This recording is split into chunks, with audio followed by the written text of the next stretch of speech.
the same kind of implementation, and you can see that we have commercial buildings, we can have like industrial setups, we have residential areas, and we can have different types of communication taking place between the electricity utility provider and the electricity consumers. So you can see that we have an external communication interface that refers usually to the backhaul network connectivity. Now, backhaul network connectivity, just like I said before, it is basically you have to carry data through longer distances.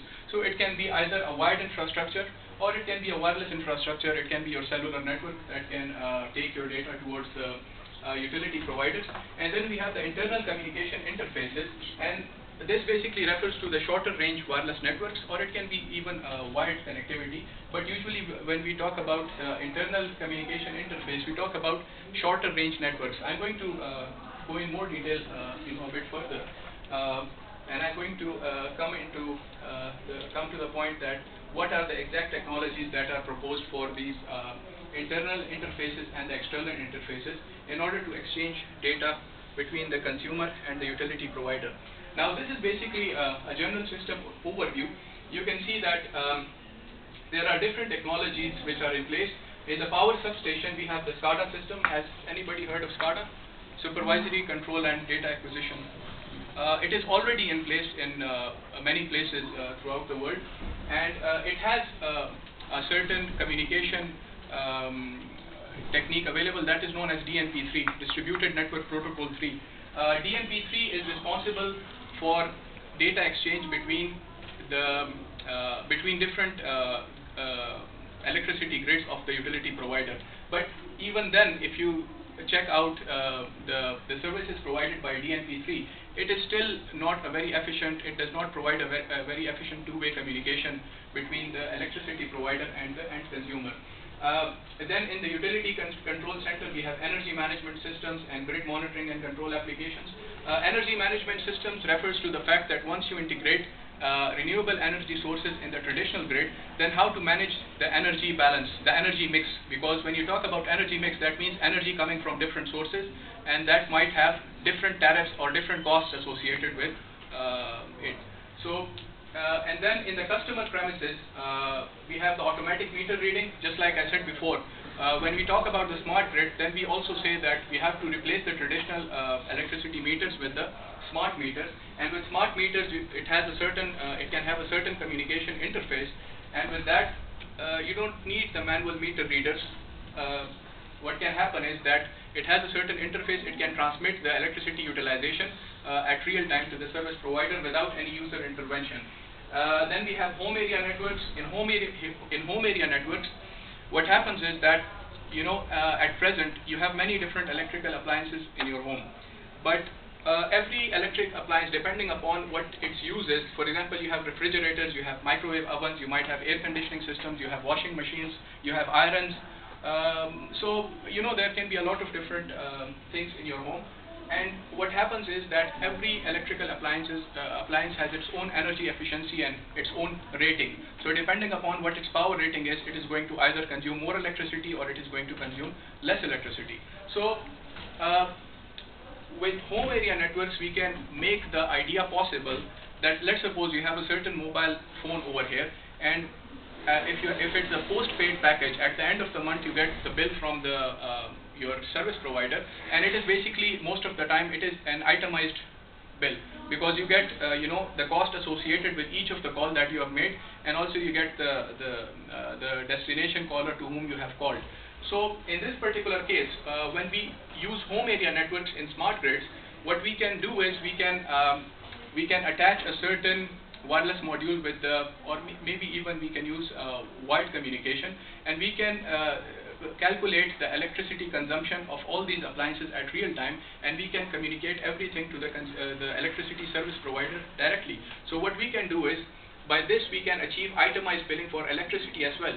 You can get an itemized bill at the end of the month that shows you that, okay, this is your energy consumption for this particular appliance, this is your energy consumption for this particular appliance. So you can gauge how you have used your electricity, and you can also try and minimize your energy consumption accordingly based on which particular appliance is consuming more energy. So I'm going to go towards an example scenario. You can, over here, this is just an example scenario, so you can see WiMAX base station, but it's not necessarily WiMAX, because WiMAX is a wireless backhaul technology. You can also use, just like I said, you can use GPRS, you can use Edge, you can use HSTPA, you can use LTE. It can be any of those technologies. But if you have a look here, this is basically a residential area, and over here, let's assume that you have a smart meter installed at every home. So what happens is that the data from the smart meters, they are collected by data concentrator modules, and the data concentrator modules have a wireless interface which can communicate with the WiMAX base station, or maybe for that matter any base station. And then that data is relayed over through the internet to the electricity service provider. So the electricity service provider can get data real time from the end consumer. So this is basically a very general architecture, and I'm going to come towards the possible issues that are associated with this particular scenario. Now you might see that, okay, this is a very simple scenario. You just install smart meters, you just have a few data concentrator modules, and then you already have either WiMAX base stations installed, or you might have cellular base stations installed in every area these days. So it's a very simple scenario. The enabling technologies are already there in the market, so why not just go for it? But it's not that simple. There are a lot of issues associated with this particular scenario, although it might seem very simple, but it's not that simple. I'm going to come towards the solutions later on. So if you have a look at this particular scenario, the installation of smart meters in a particular area and the communication technology that is used to communicate the information to the data concentrator modules, and then the communication between the data concentrator modules and the electricity utility provider. All of that, it constitutes this advanced metering infrastructure. It is, the acronym is AMI. And it is also, these days, it is a multi-billion-dollar market, and a lot of companies have come up recently, and they are providing solutions for this particular, in this particular case, they are providing solutions for advanced metering infrastructure. The problem is that the idea of smart grid, although it is not that old, it is a relatively new idea. But the thing is, whenever you have a new technology, you have a new idea, and the main players in the market, the vendors, when they think that this particular idea is feasible, in order to get access to the market, they try to come up with their solutions. Sometimes the solutions are a bit premature, and they do not adhere to certain standards. So when they do not adhere to certain standards, then there is a problem. For overall connectivity between different, among different neighborhoods, if you install solutions from different vendors, there might be a problem of interoperability. Because if the standardization for a particular technology is not mature, you cannot expect a completely interoperable scenario, and there might be, issues of interoperability. So for that matter, there are a lot of standardization efforts being carried out by different organizations. I'm going to come towards that later. Some of the organizations are IEEE, IEC, which is the International Electrotechnical Commission. Then we have ITUT, International Telecommunication Union. We have 3GPP, which is the third generation partnership project, and then we have ETSI as well.